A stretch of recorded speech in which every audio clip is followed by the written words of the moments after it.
Welcome to Tennis Spin, where we put our spin on your tennis. Guys, did you guys ever hear a rumor of Rafa wearing smaller shoes than his actual size? Stay tuned.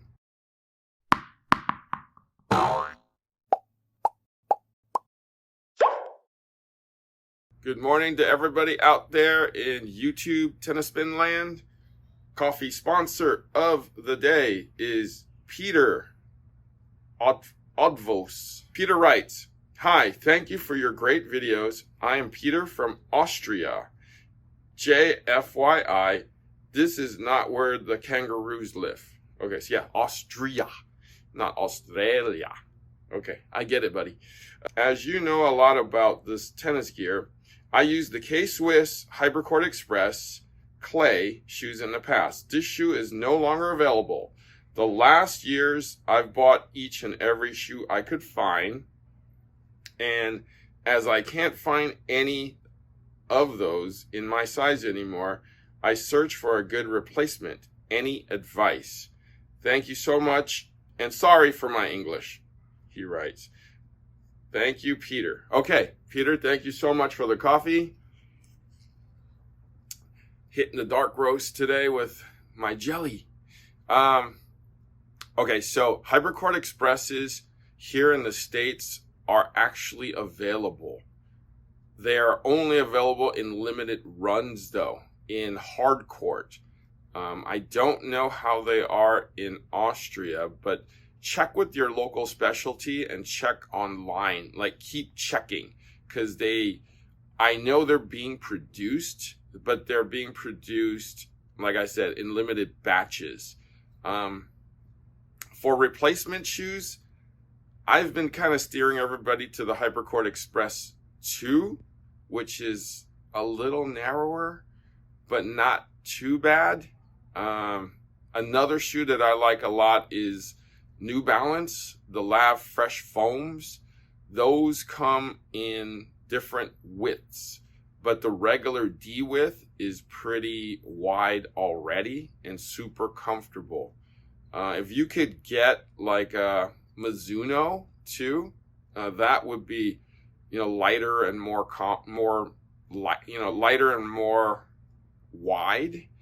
The Wave Exceed 5s will fit you too. 4 or 5. 4 is a little narrower, but definitely see if you can get that Lav Fresh Foam 2, okay, in your size.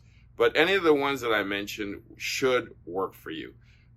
But again, keep checking for that K-Swiss. It may just appear one day, okay? Thank you, Peter, again for the coffee. Guys, if you want to be my coffee sponsor of the day, network is buymeacoffee.com/tennis spin. Link is below. Cheers. Okay, so years and years ago, there was a rumor, and I think Johnny Mack was the one that said, yeah, Rafa wears a size 10 on the court, meaning his tennis shoes, but his standard shoes that he wears off the court is a size 11 and a half. I was thinking, that is a size and a half difference. And he's like, yeah, soccer players tend to do that. And I'm thinking to myself, well, soccer players kick the ball. Doesn't that hurt your toes if you're right up against the shoe? But supposedly he does that so that he can run faster in a tighter shoe with less space.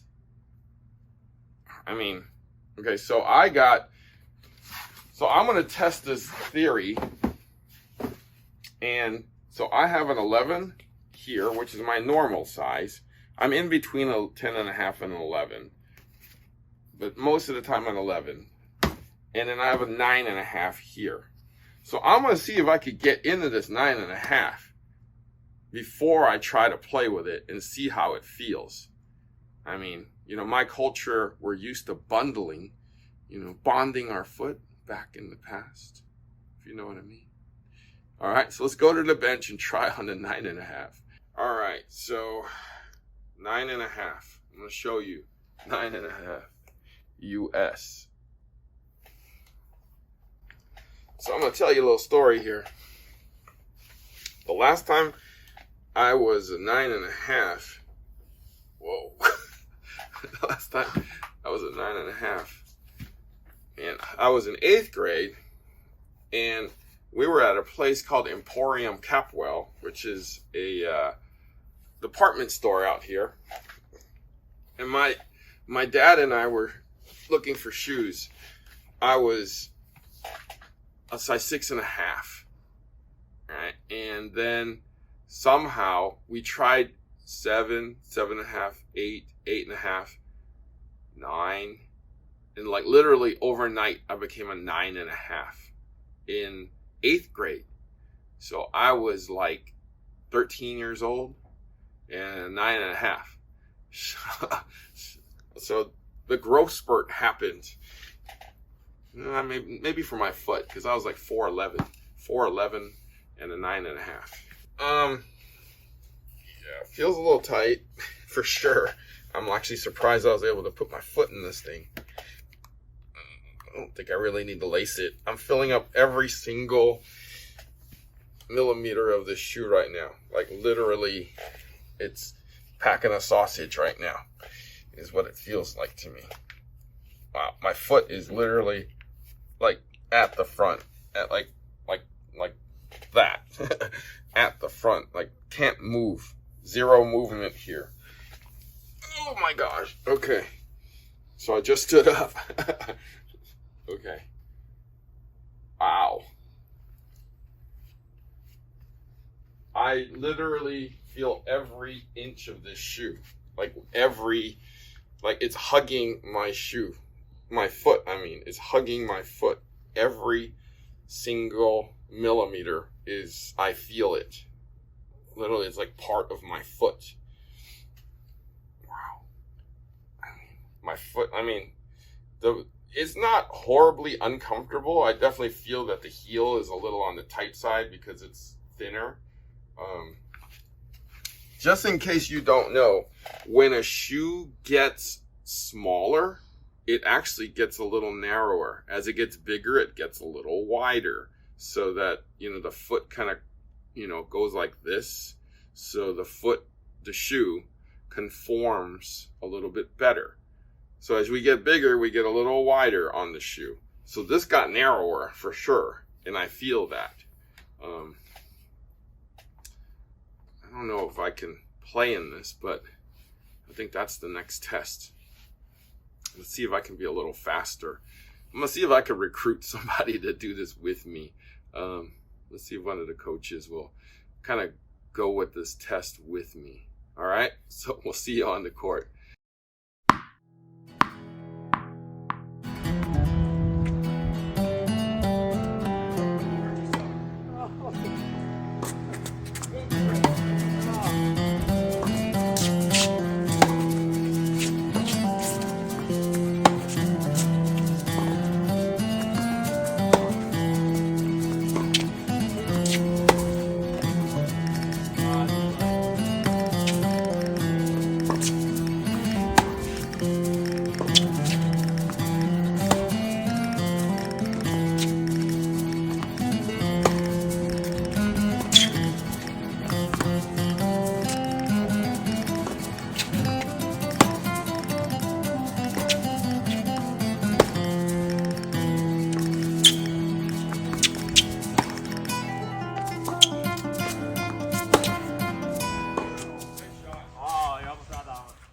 All right, so we just ran around the court for a little while. I'm gonna ask us to just take these shoes off, I think. Oh. Oh, okay. Just to prove to you guys, 9.5, guys. Okay. Coach Jerod, 8.5 on these. All right. So how did it feel with it on? In the first couple of minutes, it was definitely an adjustment period. I was definitely squeezing my foot pretty hard. But after hitting for a little bit, you can kind of get acclimated to that squeezing feeling, or that glove fit-like feeling. And again, there's that myth that Rafa plays with, a whole half or a whole size and a half smaller than his normal size. That makes sense in a way because you can get more control on your feet. In a sense, you can kind of you don't stumble over yourself as much. But personally, I don't know if I would go full size and a half smaller, maybe like a half size or potentially a size. But I mean, it makes sense as to why he's very quick because he has a lot of control over his feet with a smaller shoe. He runs pretty fast and he can slide very well. Unfortunately, I don't slide, but I can, for some reason, I just had the feeling that I could slide in these if I had a chance. But yeah, I mean, it was an interesting experiment. I don't know if I'd personally do this, but it was definitely one for fun. So Coach Jerod emphasized a couple things. When you move, these shoes are moving with you like a glove, and you're able to control your feet a lot more efficiently. There's no extra space in the front, so there's no kind of tripping over yourself. So I mean, I wasn't comfortable in the shoe, but I wasn't in agonizing pain. Like what Coach Jerod said, I'd probably go half size, maybe a size, but size and a half, I was like, sausage in these things, man. It was, hot dog like, if you know what I mean. So, but super fun experiment. I understand why he does it. If you accidentally buy a shoe that's too small for you and you can't return it, give it a try. You might run faster. You might have better balance. Coach Jerod actually almost turned an ankle. I did. But he was able to, I think because the shoe's smaller, you're able to turn it back faster before rolling it. Yeah. Caught myself. So maybe if you have ankle problems, get a smaller shoe. Makes sense, right? All right, I want to thank Coach Jerod for hanging out with me today and testing out some small shoes today. Like, we feel good now that the shoes are off, but yeah, it was great. All right, thank you, Coach Jerod. Appreciate you. Guys, thank you for watching Tennis Spin, where we put our spin on your tennis.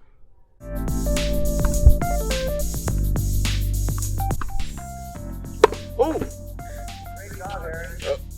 I got you, Rob, buddy. Look, I got you, Rob. Oh, hey. I got you, Rob. Thank you for the weekly lesson, dude. Aaron, back up. Again. Oh, I got you, Rob. Now, if you want a patient pro just like Coach Rob, hey, Play Your Court is the place. Your pro can come to you, right? They can come out to your site. All you need to do is go to playyourcourt.com. You can even get a discount there.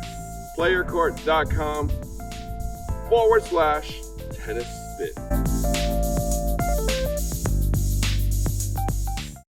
Harry, are you sure you're right-handed?